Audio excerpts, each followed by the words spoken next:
Hello viewers, आप सभी का इस चैनल के साथ जुड़ने के लिए बहुत बहुत शुक्रिया।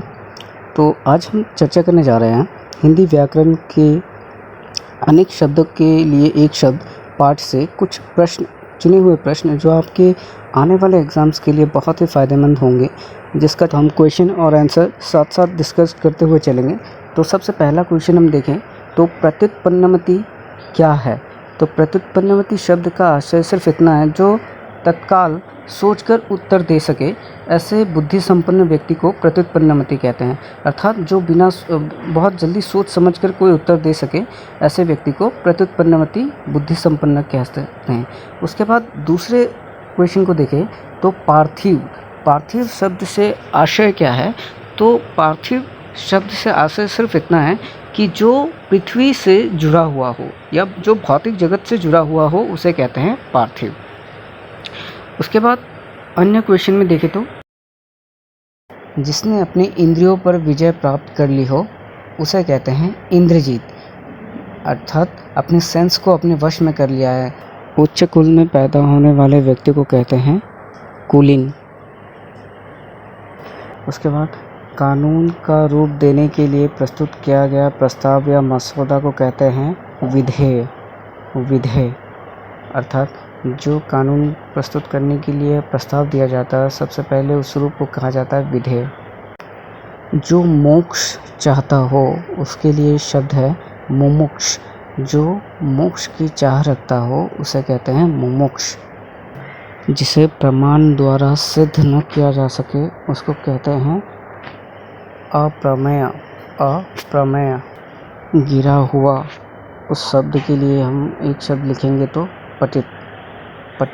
जो गिरा हुआ स्वभाव वाला है, तो उसके लिए हम कहेंगे पतित।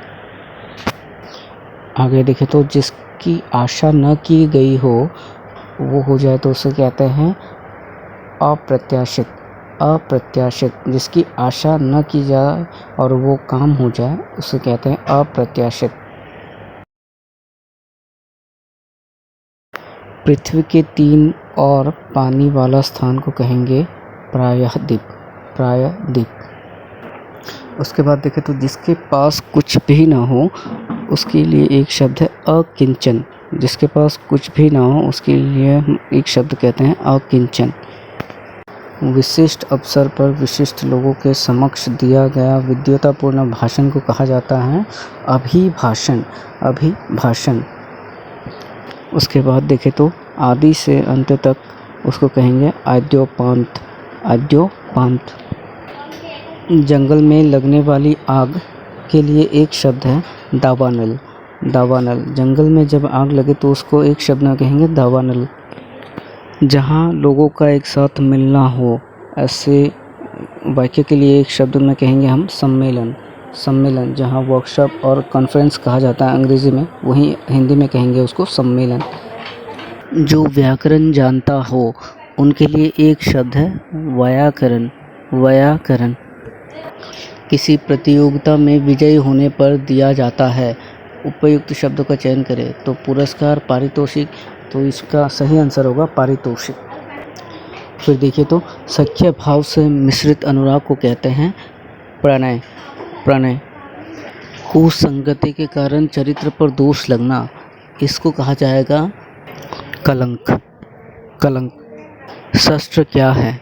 तो इसका सीधा सा उत्तर है जो हथियार हाथ में थामकर चलाया जाता है, उसको शस्त्र कहा जाता है। आगे बढ़े तो जिसमें संसार के प्रति मोह न हो, उसको क्या कहा जाएगा। तो उसको कहा जाएगा आपका वीतरागी।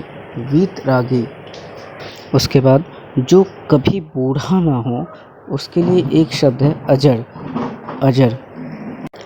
जो कानून के विरुद्ध हो, उनके लिए एक शब्द है अवैध।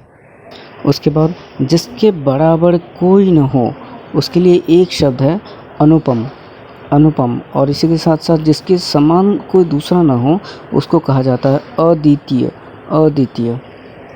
उसके बाद आगे बढ़े तो जंगल में लगने वाली आग को क्या कहते हैं, ये हमने पढ़ लिया था दावानल। उसके बाद मिथिलेश कुमारी किसे कहते हैं। मिथिलेश कुमारी सीता को कहते हैं, क्योंकि सीता मिथिला की राजकुमारी थी। इसके बाद देखें तो निम्न में से कौन सा पीछे चलने वाला शब्द समूह है, तो एक शब्द है, तो उसका शब्द है अनुगत। अनुगत किसी कथन पर सहमत होना, इसको एक शब्द में कहेंगे तो स्वीकृति प्रदान करना, स्वीकृति प्रदान करना। इसके बाद देखें तो पर्वत की तलहटी के लिए एक शब्द है उपत्यका। उपत्यका कंजूसी से धन का व्यय करने वाला व्यक्ति को कहते हैं कृपण। कृपण ऐसा व्यक्ति जिसके आने का दिन और समय पहले से निश्चित ना हो, यानी जिसके आने की कोई तिथि मालूम ना हो, उसे कहते हैं अतिथि। उसके बाद देखें तो भला चाहने वाला। भला चाहने वाला व्यक्ति के लिए हम एक शब्द में कहें तो हितैषी। उसका उत्तर होगा आपका हितैषी। उसके बाद देखें तो गोद लिया हुआ पुत्र। गोद लिया हुआ पुत्र को कहते हैं दत्तक पुत्र। दत्तक पुत्र। इसके बाद देखें तो जो मापा ना जा सके उसको कहेंगे हम अपरिमेय। अपरिमेय जो किए गए उपकार को मानता हो, जो किए गए उपकार को मानता हो, उसके लिए एक शब्द कहेंगे हम कृतज्ञ। कृतज्ञ जो हर समय अपने मतलब साधता हो, उसे क्या कहते हैं, तो उसे कहते हैं स्वार्थी। स्वार्थी शक्तिशाली, दयालु, शील, धीर और योद्धा नायक को एक शब्द में क्या कहेंगे, तो उसको कहेंगे हम धीरोदात्त। Option number C धीरोदात्त। जो प्रमाण से सिद्ध न हो सके उसके लिए एक शब्द में कहेंगे तो अप्रमेय। अप्रमेय वन में लगने वाली आग को हमने पढ़ लिया था, दावानल कहते हैं। उसके बाद वो नायिका जो अपने पति के परदेश में होने के कारण दुखी हो, उसे क्या कहते हैं, तो उसे वियोगिनी कहकर बुलाया जाता है। उसके बाद देखें तो मोक्ष की कामना रखने वाला व्यक्ति को मुमुक्ष कहा जाता है, ये हमने पहले ही पढ़ लिया था। उसके बाद आगे बढ़े तो उसके बाद देखें तो वीर पुत्र को जन्म देने वाली माता के लिए एक शब्द में हम प्रस्तुत करते हैं वीर प्रसू। वीर प्रसू जिसका उपचार ना हो सके या जिसको साधा ना जा सके, उसको लिए एक शब्द में हम प्रयोग करेंगे असाध्य। असाध्य। उसके बाद आगे देखें तो पूरब और उत्तर के बीच की दिशा को हम कहते हैं एक शब्द में ईशान। ईशान। और आज का आखिरी सवाल कि जो कवि तत्काल कविता करने में कुशल हो, ऐसे कवि के लिए एक शब्द है आशु कवि। आशु कवि ऐसे कवि को आशु कवि कहते हैं, जो तत्काल में कोई भी विषय पे किसी भी समय आपको कविता रचना करने की क्षमता रखता हो, ऐसे कवि को कहते हैं आशु कवि। तो आज के लिए बस इतना ही।